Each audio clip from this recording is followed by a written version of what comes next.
ఏం చేయాలి? చెరలో ఉన్నప్పుడు ఇరుకున పడినప్పుడు ఏం చేయాలి?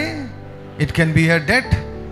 అది ఒక అప్పు కావచ్చు, అది ఒక కుటుంబ సమస్య కావచ్చు, what ever it may be.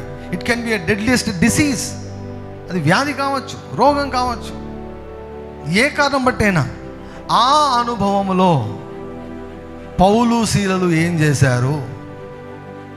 పౌలు శీలలు ఏం చేశారంటే మధ్యరాత్రి, అది మధ్యరాత్రి అంటే అది ఒక చీకటి గడి అని చెప్పచ్చు.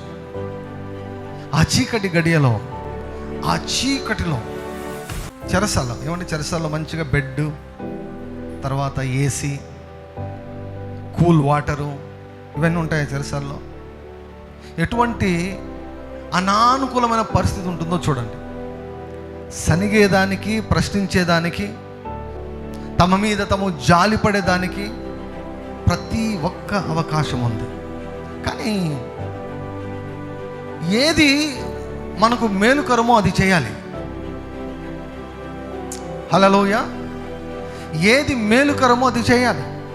వారు ఒకవేళ తమ్మును తాము నిందించుకుంటూ, ప్రశ్నించుకుంటూ, దేవుని ప్రశ్నిస్తూ, దేవుని మీద సనుగుతూ, ఇశ్రాయేలులు సనిగారు కదా, అలా సనుగుతూ ఉంటే వారి గురించి ఈ భాగం వ్రాయబడి ఉండేది కాదు. కానీ వారు ఇశ్రాయేలులు చేసినట్లు చేయలేదు.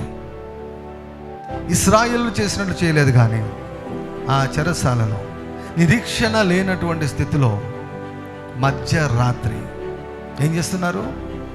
ఏమండి, మొత్తం బాడీ అంతా నొప్పులు ఉంటే నిద్ర పడుతుందా? ఫస్ట్ ఏం చేశారు?